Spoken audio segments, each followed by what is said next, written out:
Cette vidéo vous est présentée par la boutique de Dicehall.com, les prix les plus bas sur vos jeux de société favoris.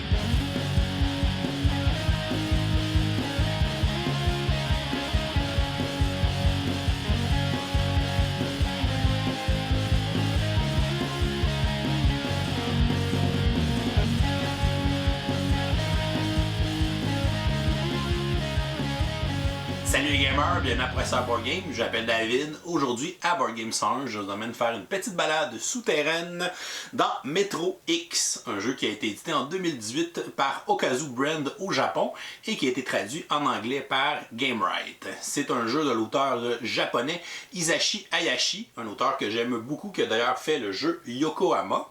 C'est un jeu pour 1 à 6 joueurs et les parties vont durer environ 20 minutes. Le but du jeu sera de marquer le plus de points possible. C'est un jeu à cocher de type flip and write et de construction de réseau. Donc à chaque tour, on va révéler une carte.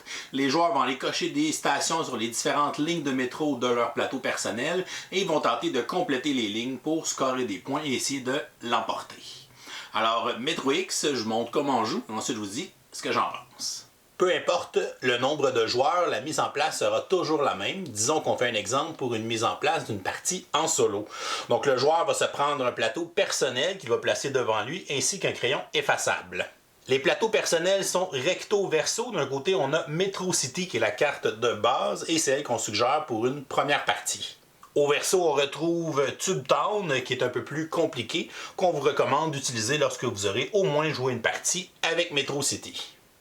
Le joueur va prendre les 15 cartes transit, va les mélanger et les placer à côté de lui pour former une pioche. Il pourra ensuite se prendre une carte aide de jeu qui est recto verso. D'un côté, on a un résumé des effets des différentes cartes transit qu'on retrouve dans le jeu. Et de l'autre côté, on a une table pour les pénalités de points qui seront accumulées en fin de partie selon les stations qui sont libres sur notre plateau personnel. Une partie de Metro X se joue en plusieurs tours de jeu. À chaque tour de jeu, on va révéler la première carte du deck de cartes transit et on va ensuite pouvoir aller cocher différentes stations sur notre plateau personnel en plaçant un chiffre dans une des fenêtres des différents wagons de métro. On va continuer ainsi jusqu'à temps que toutes les fenêtres des wagons de métro aient été remplies et on va ensuite cumuler le nombre de points pour notre partie. Dans une partie multijoueur, le joueur qui aura le plus de points sera déclaré vainqueur, alors que dans une partie solo, on va comparer notre score avec la table dans le livret d'instructions pour savoir combien on a fait. On va donc faire quelques tours de jeu ensemble pour vous montrer les différentes règles du jeu. Donc premièrement, le joueur va révéler face visible la première carte transit et on va ensuite appliquer son effet. Il existe 4 sortes de cartes transit qui sont décrites sur notre aide de jeu. Le premier type de cartes sont les cartes numéros, qui sont les cartes bleues qui contiennent un numéro au centre, comme celle-ci. Donc c'est une carte qui obtient un 4 de numéro.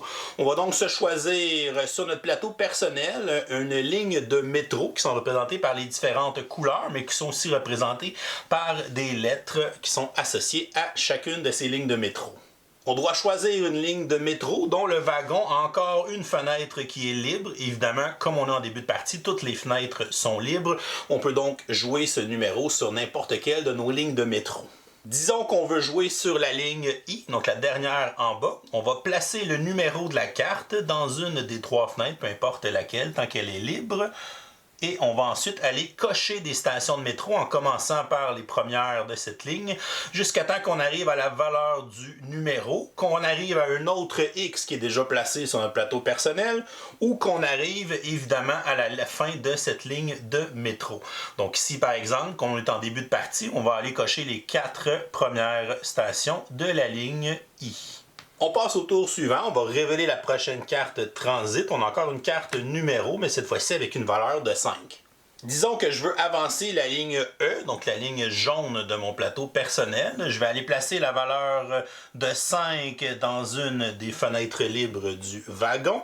Et on va ensuite cocher des stations jusqu'à temps qu'on arrive à la valeur de 5. Donc 1, 2, 3, 4, mais là on rencontre un autre X, donc on doit arrêter. Donc je vais seulement pouvoir cocher 4 stations au lieu de 5 puisque j'ai rencontré un X et que je ne peux pas aller plus loin avec une carte numéro. On peut toujours cocher moins de stations que la valeur de la carte. Donc avec une carte de valeur 5, je peux décider d'en cocher 4, 3, 2, 1 ou même 0. Mais je dois toujours inscrire le numéro de la carte dans une des fenêtres de wagon. On passe ensuite au prochain tour. On a encore une carte numéro avec une valeur de 3. Je vais décider d'aller continuer ma ligne jaune. Je vais donc inscrire la valeur de 3 dans une des fenêtres libres. Et je vais ensuite regarder où est rendue ma ligne jaune. Donc elle est rendue ici. Donc je peux cocher les 3 prochaines stations. 1, 2, 3 sur cette ligne. Regardons maintenant le deuxième type de carte transit. Donc à notre prochain tour de jeu, on révèle une carte skip de valeur 2. Donc les cartes skip fonctionnent presque pareil que les cartes numéros, sauf qu'il y a une exception, c'est qu'on n'a pas besoin d'arrêter quand on rencontre un X. On peut tout simplement sauter par-dessus le X et continuer à cocher des stations par la suite.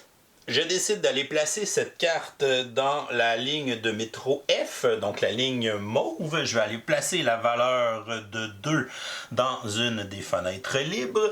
Et ensuite, on peut commencer à cocher des stations. Donc, je vais aller cocher la première station ici. Et comme c'est une carte skip, je peux sauter par-dessus le X et aller cocher la prochaine station sur la ligne mauve. Pour le prochain type de carte transit, allons-y avec le prochain tour de jeu, on révèle une carte transfert. Lorsqu'on révèle une carte transfert, on va se choisir une des lignes de métro qui a encore une fenêtre libre dans son wagon de départ. On va aller placer un X dans une des fenêtres et on va aller placer un nombre de points égal à 2 fois le nombre de lignes qui se croisent sur la prochaine station de cette ligne de métro. Par exemple, il serait très opportun d'aller placer ce transfert sur la ligne de métro I, puisque la première station est une station qu'il y a beaucoup de lignes qui se croisent. Donc, ce qu'on va faire, c'est qu'on va aller placer un X pour la carte de transfert dans une des fenêtres libres du wagon de cette ligne de métro. Ensuite, on va aller regarder la première station qui est libre. Donc, on a coché les 4 premières. Donc, on est à la 5e. Et on va aller compter le nombre de lignes de métro qui croisent cette station ici. On voit qu'il y en a 5. Il y a évidemment la ligne I en turquoise. Il y a la ligne G en bleu. On a la ligne F en mauve. On a la ligne D en vert. Et on a la ligne B en orange. Il y a donc 5 lignes de métro différentes qui croisent cette station. On va faire x2 à ce nombre de stations. Donc 5 x 2, ça fait une valeur numérique de 10. On va donc aller inscrire le chiffre 10 dans cette station de métro. Et c'est une valeur de point de victoire qu'on va marquer à la fin de la partie. Pour le quatrième type de carte transit, allons à notre prochain tour de jeu, on va révéler la carte gratuite. Lorsqu'on révèle cette carte, tous les joueurs pourront cocher n'importe quelle station sur leur plateau personnel et ce, sans mettre aucun chiffre dans aucune fenêtre de wagon. Donc, je pourrais décider d'aller cocher la station qui est ici, mais je pourrais prendre n'importe laquelle qui est libre sur mon plateau personnel. Continuons notre partie en révélant la prochaine carte, qui est une carte un peu spéciale. On voit que c'est une carte à numéro, puisqu'elle a un fond bleu et une valeur numérique de 6, mais on voit qu'il y a aussi une icône de reshuffle qu'on vous expliquera très bientôt. Premièrement, appliquons l'effet de cette carte. Donc, on va aller continuer la ligne jaune. On va aller placer un 6 dans la troisième fenêtre. On va aller continuer la ligne jaune. Donc, on peut cocher 6 stations. Donc, 1, 2, 3, 4, 5, 6. On voit que je suis arrivé à la fin de la ligne jaune. On va donc encercler les points de cette ligne. On va aller encercler les valeurs qui sont dans le petit losange jaune si on est le premier à terminer cette station dans une partie multijoueur, alors que dans une partie solo, on va toujours gagner les plus hautes valeurs de chacune des lignes de métro.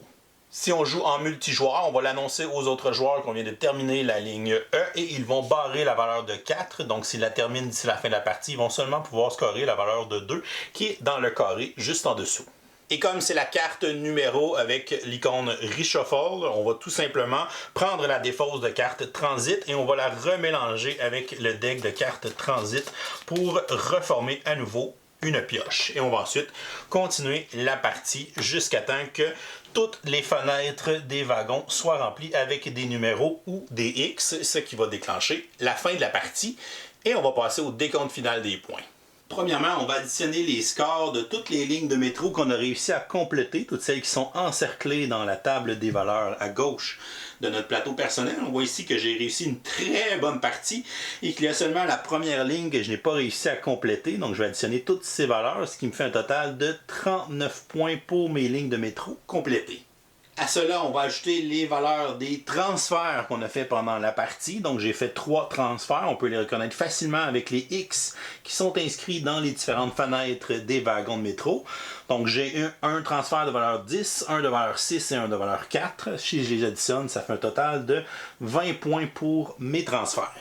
On va ensuite avoir une pénalité de points selon le nombre de stations qui ne sont pas remplies sur notre tableau personnel. Ici, j'ai 2 stations qui ne sont pas remplies. On va l'inscrire ce nombre dans le premier cercle et on va ensuite regarder sur la table des pénalités. Donc, de 0 à 4 stations vides, ça nous fait 0 points de pénalité qu'on va inscrire dans la case juste en dessous. Et on va ensuite faire notre total de points. Donc, 39 plus 20 moins 0. Ça me fait un total de 59 points pour ma partie en solo.